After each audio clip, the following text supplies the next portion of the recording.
welcome back. Oh man, today, here's the question for the day. How old do you have to be a historian? Oh, today you are going to meet a young historian who is so passionate about the Civil War. The man is amazing.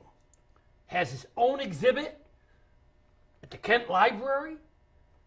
Knows more than I've ever known about any war. My name is Vin Dacquino. His name is Tyler Dicembrino. Thanks for having me. Tyler, thank you for being here, and thank you for what you do as a historian. I cannot believe what you've accomplished already. Tell me about this passion of yours. Well, it originally started around when I was 12 to 13 years old, and it really started due to movies. Movies have been one of the biggest things driving me with this. Just something about the Civil War and how... Was there a particular movie that turned you on? Oh, definitely. The movie Gettysburg and the movie Gods in General. Oh, wow. So you watched that, and you said, I need to know more. Oh, definitely. When I started watching these movies, I kind of got interested to know a little bit more about like what actually happened and just the story behind the story. Oh, definitely. Wow. So you began researching? Yeah, I did my own research. Looked into different people and heard from and found out more about their stories during the war. Found out little nitpick facts about different units and stuff like that. Now, I'm curious on the God's Generals. Mm-hmm. It's autographed. Oh, it's autographed by the author of the book Gods and Generals, Wow. Jeff Shara. And later on, after he wrote the book, they ended up turning into the movie Gods and Generals. Wow. So the book came first, and then the movie. Yep. I'm guessing you read the book. I read the series started with his father, Michael Shara, who wrote The Killer Angels about Gettysburg. Yes, I remember that book. Great book. And his son, Jeff Shara, decided to finish the trilogy by writing Gods and Generals, which was before the prequel to And you actually met him? Yeah, I met him, Wow. got a lot of books signed by him and the movie. Wow. So you watched these movies and a thirst developed. You needed to know more about all this. Is there a statement you can make about the Civil War that really sums up what turned you on? It would have to be the hardships in the war itself. Yep. That's one of the biggest it really things. was a difficult war. Definitely. At that time, one of the largest scales at the time in world history to that point, with the Industrial Revolution going on, constant development with technology and the use of different kinds of weapons, but still using the same style of warfare that's been used for years, it kind of like triggered my thought to why would they still do this, and why would they keep advancing technology and use the same kind of tactics if they knew it was just going to be devastating. Now, you developed an entire exhibit on the Civil War because you wanted the people of this county to appreciate and know facts about this war. Tell me about this exhibit. Now, this exhibit, by the way, and this is important for you to know, this exhibit is there for a limited time. And Tyler put this thing together because there's some facts and some artifacts that he wanted you to see. It is only there until... The first exhibit's going to be there till October 14th. You need to get there before October 14th because then you're going to give a talk on it. Same day. And switch it. Yep, I'm going to. And there'll be a new exhibit after that. I'm going to switch the exhibit and that around that same time, and it's going to be switched. It's going to end at the end of November. Wow. So tell me about the one that's there right now. What did you choose to put in that exhibit? I know there is an amazing uniform in there. Tell me about the exhibit. What's in it and why you chose the things you chose. Well, the main point of the exhibit itself is my Zouave uniform. And most people get a misconception that it was just blue and gray uniforms in the war. And that's not true. Oh, definitely not.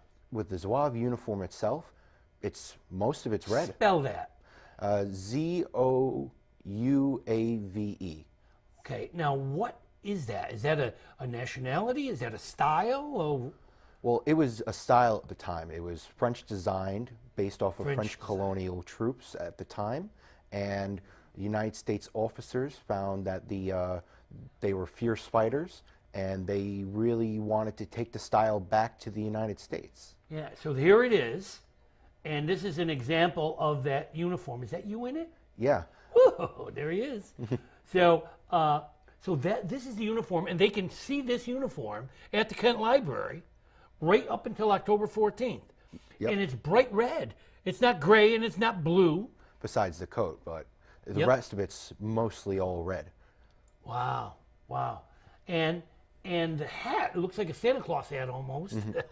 Well, that's the fez. It was a Middle Eastern style hat, as well as the turban that goes around it, because the men who originally wore these uniforms for the French were Algerian. So to please them as well as fit with the style, they added that in. So the uniform was not designed for the United States. No, it wasn't. And they just kind of adopted it. Well, what happened, even with the regular U.S. soldiers during the time, all the uniforms in the war were based off of the French uniform style, because it was the more flashy looking uniform. Right. And France was one of the Was it world practical powers. for our climate and weather? It kind of was, because they were able to wear this in the Middle East. So they did sort of make the style a little bit lighter, and it was definitely a lot less detailed than previous uniforms in the past. Right. And we're not the only ones who wore these uniforms in battle. There were other countries that used these as well. It was mostly the French. Mostly the French. Wow. So that's wild. And now, were there certain platoons or regiments that had this uniform?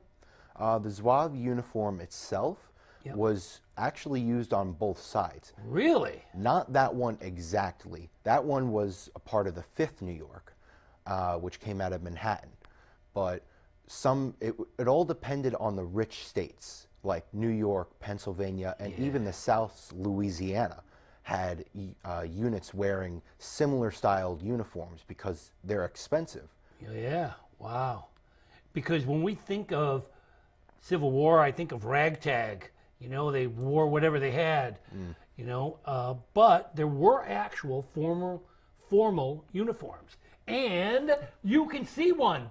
Go to the Kent Library before October 14th. I was amazed. I looked at that uniform and said, are you serious? I mean, I believe they were all the same. You know, the North wore blue and the South wore gray, and they were identical.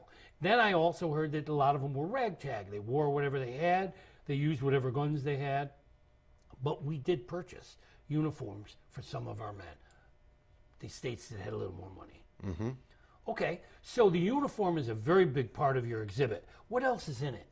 Well, another major point I wanted to make that was, at this time, there was no dog tags to identify soldiers. A lot of them had to stitch their name in, or even have a portrait of their children or wives to be identified later. Wow. But so does yours have any identification? no, not at all. Wow. One of the early ways to identify these guys was made in 1863 by General Joseph Hooker. And his idea was for each corps and each division to separate the soldiers down like that, to make it at least a little bit easier to figure out who's who. And they did that by sad shape when and you think about color. it. You know, how many bodies went unidentified. Oh, definitely. And it's sad. You know, they gave the ultimate sacrifice and were never recognized. There were so many unmarked graves from that war. It really was a sad war. Okay. Any other points you want to make about the uniforms or? Well, in the second half of the exhibit, which will go on from the second half of October to November, I'm putting, instead of having one major uniform, I'm going to have two. Now, that one of them is going to be your stereotypical blue standard uniform. All right, we're going to hold off on that. I don't want to talk about that just yet because I want to finish covering the first exhibit. So besides the red uniform, what else can we expect to see in that exhibit? Well, I have a standard issue canteen, two of them. That does have a name. No, No? that is just standard issue. I remember seeing something up there that had a name, or I forget what it was. I thought it was the canteen, but some of the canteens did have names. It depended on the style and the manufacturer. Okay. Most stuff did not have a specific name, but they were named mostly after the manufacturer who did it. Okay. The canteen in the exhibit, there are two. One's an original one from the war itself with the fabric still over it, but it's faded. And the other one's my reenactment canteen to show what it would look like in its full color and in its prime. Wow. So the canteen is part of the exhibit, and? I also have a pair of Civil War binoculars used by officers during the war. And that's a major one because the style of binoculars is still used by the U.S. Navy. Wow. And I've tested them out and they still work perfectly. Wow. Okay. And? I have on the left side of the exhibit is a sword, worn more for dress occasions like parades or inspections by the So they weren't NCOs. actually used in the battle. They were more for celebration or display. Well, besides cavalry swords, which are more aerodynamic and thicker to make an impact, most swords were used for dress because they're thinner, they're not aerodynamic, they're kind of straight, like the It's NCO impressive sword. to see. Yeah, like the NCO sword that I have in the display. It's thin, but it looks nice. It's just there for show. Yeah. Okay. Anything else in that display?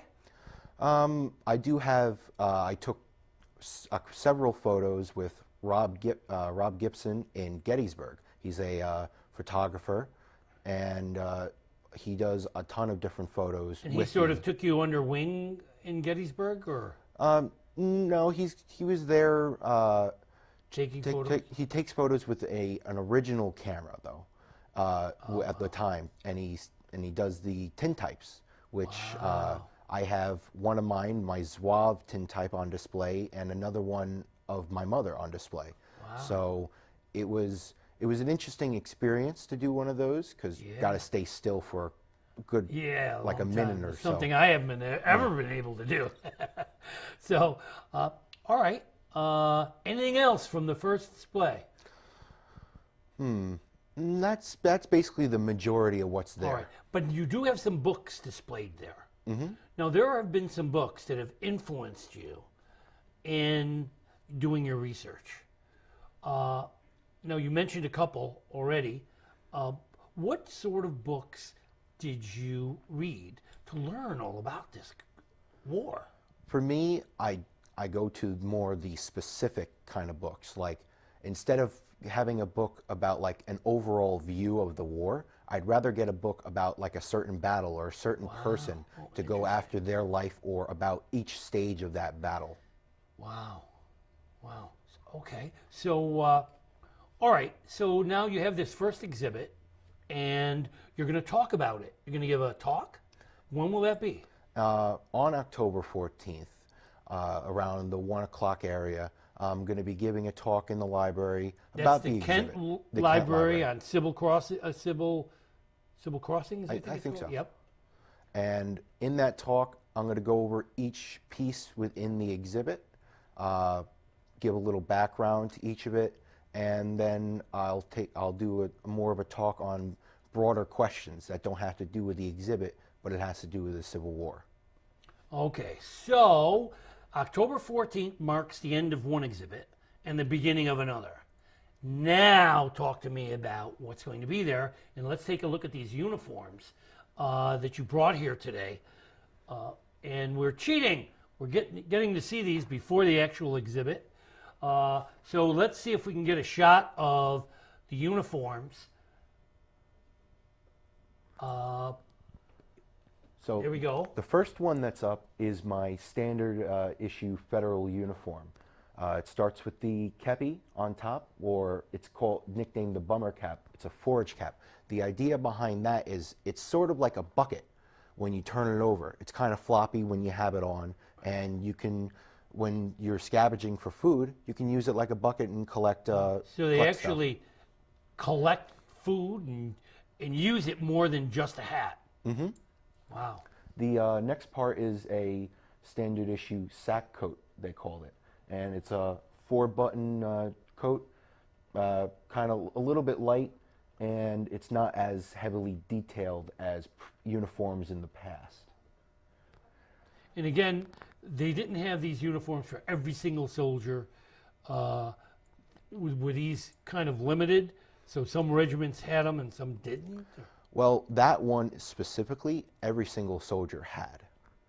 So the next one that's going to be there is the greatcoat, and that was a wintered style coat, heavy, long. It was basically designed to keep you warm during the winter time, but due to their weight, these guys had to carry that on their backpack, so most of them threw them away, which in the end they realized was one of their worst mistakes. Yeah, because the weather can get brutal. Definitely. And you needed something to keep you warm. Wow. Okay, so both of those uniforms will be on exhibit.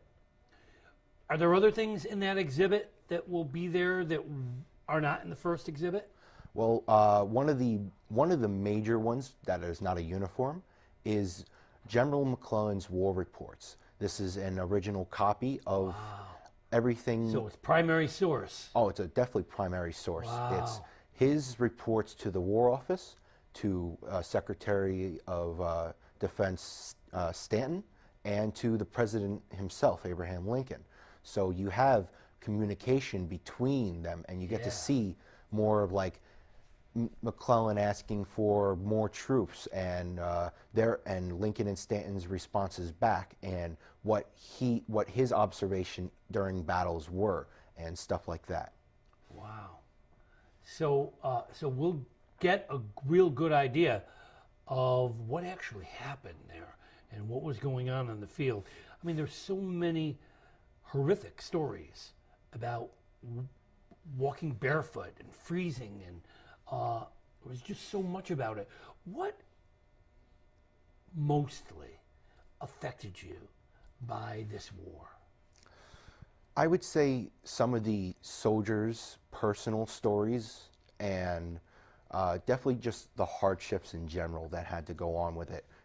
You hear mostly about the glory of officers during the war and generals getting most of the fame, but you never hear about what the soldiers went through and what their reactions to the war were. Was there any particular story that stands out in your mind? One of them had to be Sergeant Amos Humiston, and he was killed in Gettysburg. What struck me about that was the only way he was identified was through a little tintype that he had on him of his 3 children. Oh, wow. So he died with his children's pictures on him. And the people who found him put it in the paper, the picture of the tintype of his children, and his wife ended up seeing the paper, and that's how they identified him. Wow.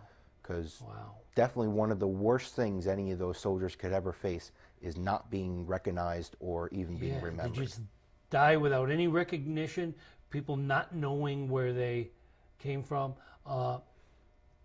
I stood up for a couple in a wedding, And one of the things they did in the wedding was say a prayer for a brother who was in Vietnam. And they never knew whatever happened to him. His remains were never found. And it's heartbreaking, to never know. And so many unmarked graves across this country. And that's the pity of this Civil War, is that it was brother against brother. We were all Americans. Mm-hmm. And it's tough. Every time we lost someone, regardless of the side, we lost an American. And it made it a tough war. What kept you going, wanting more and more information about this? Well, one of the major points would be definitely I just want to know more about what these guys went through. Mm-hmm. And to keep this going, my mother was definitely one of the biggest influence to help me. Took me down south to the battlefields themselves. I met your mother, and stuff. And your mother is just a fireball of energy. And she so believes in you and what you're doing. And I know that she supported you and actually took you to Gettysburg. Tell me a little bit about some of the things you've been doing and some of the things your mother helped you to do. Well, one of the biggest things that I'm trying to do is try to get to as many of the battlefields themselves to see you what want they're to go actually, right to where the battles actually took to place. see what it looks like, to get a better understanding of what went on there. And my mother has really helped me. Took me all across Virginia to Gettysburg, to different battlefields, and got me in contact with some of the professionals down there. And and some of these people reached out to you to actually help you. Were there particular people who went over and above what other people have done? I would definitely thank the Carmel High School. So your school, you're a student, you're a senior? No, I'm a junior. A junior at Carmel High School, and they like what you're doing. Mm-hmm. And they've been supporting you. Talk to me about some of the support they've done for you. Well, one of the biggest helps was one of my teachers, Mr. Bucari, who teaches a half-year elective for Civil War. And that already helped me better understand and get a better picture of what things I have to see, and just more of a broader view to even know that there's someone who wants to show kids that there's more to the war itself was a big help. Yeah, so it's not all textbook stuff. It's authentic learning, and to get a real sense of what actually happened there, not just the same stories that have been repeated over and over and over again. So there's a story behind the story, mm-hmm. and you want to know that. So Carmel has helped. Kent obviously has helped. They've given you a room for your exhibit.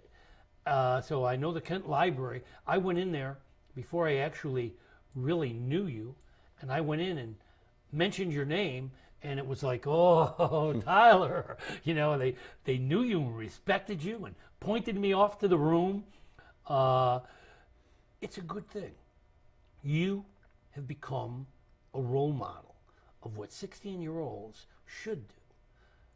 Not accept everything they hear. Find their own answers to their own questions. What I like about you most is that you're not accepting of all the answers other people have for you. You have made your questions, and you've researched it in the way you need to research it. You have a passion that's way beyond your age. I'm proud of you for that. And I'm sure there's more people to thank. Who are some of the other people that have stood behind you and helped you? Well, also in the Carmel School District, Miss Gentili was definitely one of the biggest supporters of me. What has she done? She gave me an opportunity to go down to Philadelphia to a place called the Union League. Wow. And this is like So you had to take some time off from school to do that? Yeah, but it wasn't... And they didn't care because... No. Okay. And that was one of the biggest things to happen to me in my quest to learn more. There, I went there originally to see Tanner's documents, which was all the accounts of Lincoln's assassination, written in shorthand by a Civil War double amputee who he still wanted to serve his country, so he joined up with the War Department to continue serving his country. Wow. All right. Other shout-outs.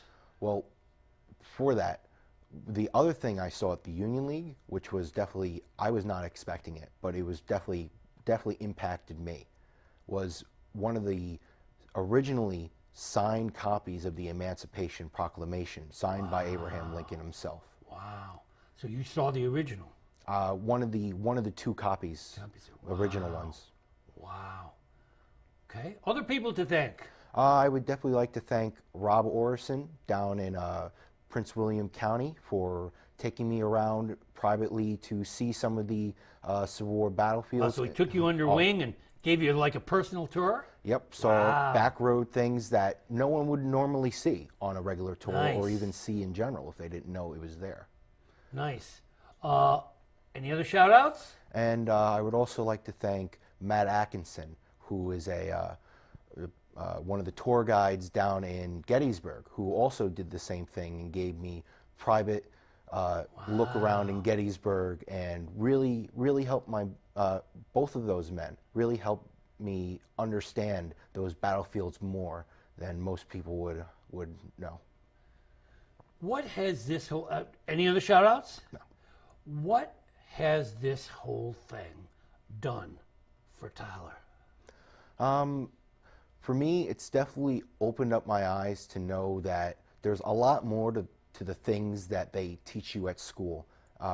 It's not just the standard list of the stuff that they go over, and there's definitely more things to learn, and there's never enough. And if you want to learn them, if you want to know what this whole topic is about, here's your man right here. October 14th, get yourself to the Kent Library and see this exhibit, hear what this man has to say, and look at the new exhibit that he's created. Tyler, you represent the kind of student I've always wanted to create myself. I was a teacher for 35 years, and I truly believe that a good life, a good understanding of what life is, begins early. 16 years old, you've done more than some 60-year-olds. Keep doing what you're doing. Thank you for joining us. Thank you for being a part of this. And hats off